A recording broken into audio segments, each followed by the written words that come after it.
Bismillahirrahmanirrahim. Eh, Assalamualaikum warahmatullahi wabarakatuh. Selamat pagi, siang, atau sore, atau malam hari adik-adik mahasiswa menyimak materi dari saya. Kali ini saya akan memberikan penjelasan sedikit atau ringkasan sedikit tentang proses fotosintesis. Proses fotosintesis seperti kita ketahui melibatkan sinar matahari dan juga air dan juga CO2, di mana sinar matahari akan ditangkap oleh klorofil, kemudian melalui proses yang disebut dengan reaksi terang, maka akan dihasilkan oksigen dan juga energi. Energi yang dihasilkan dari reaksi terang akan digunakan untuk proses reaksi gelap yang akan menghasilkan gula, kemudian dan turunan-turunannya.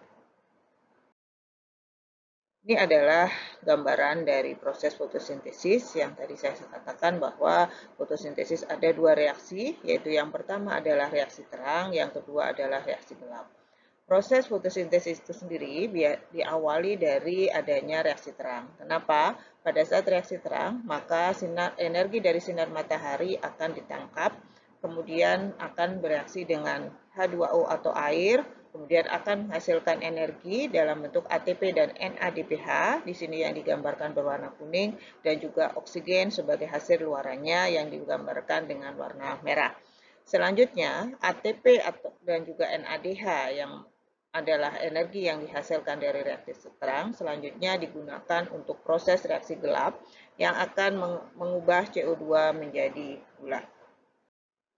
Nah, pertanyaannya adalah, apakah lampu bisa menggantikan cahaya matahari? Atau apakah proses fotosintesis akan bisa berlangsung tanpa adanya cahaya matahari? Jadi, cahaya matahari merupakan sumber energi utama bagi reaksi fotosintesis, terutama adalah pada saat reaksi terang. Meskipun berdasarkan hasil penelitian, ternyata intensitas cahaya penyinaran buatan menggunakan lampu berwarna putih dengan 42 watt selama penyinaran 10 jam menunjukkan hasil yang optimum. Sedangkan pertumbuhan tanaman bila disinari dengan lampu berwarna kuning selama 24 jam itu tidak menunjukkan pertumbuhan yang optimum. Artinya, meskipun cahaya matahari bisa digantikan oleh sinar lampu, tetapi itu adalah tidak optimal. Apa fungsinya dari sinar matahari ini? Sinar matahari ini berfungsi pada saat terjadi proses reaksi terang. Kemudian pertanyaan selanjutnya adalah, apa yang terjadi kondisinya bila kekurangan air terhadap proses fotosintesis? Ternyata pada saat kekurangan air, sebagian stomata daun itu akan menutup. Akibat lebih lanjutnya adalah karena stomata daun menutup, maka CO2 yang masuk ke dalam tanaman akan menurun. Hasilnya adalah aktivitas fotosintesis, terutama pada saat reaksi gelap, tidak berlangsung atau kurang berlangsung. Sehingga hasilnya adalah gula yang dihasilkan menjadi lebih sedikit. Nah, kenapa bisa seperti itu? Karena kalau airnya kurang, maka air itu sangat diperlukan pada saat reaksi terang untuk menghasilkan energi, yaitu ATP dan NADPH. Selanjutnya ATP dan NADPH ini yang akan digunakan untuk proses reaksi gelap yang melibatkan CO2, sehingga akan dihasilkan gula. Ini adalah prosesnya. Jadi proses fotosintesis selalu saya katakan, pertama adalah reaksi terang. Di dalam reaksi terang itu akan melibatkan air, di mana air akan diubah menjadi oksigen, dan adanya proses pengubahan air menjadi oksigen melibatkan sinar matahari. Nah, sinar matahari ini yang akan ditangkap kemudian menjadi energi, yaitu ATP dan NADPH. Selanjutnya, reaksi yang kedua adalah reaksi gelap. ATP dan NADPH dari hasil reaksi terang selanjutnya digunakan untuk reaksi gelap dengan melibatkan CO2 dan nanti akan dihasilkan gula.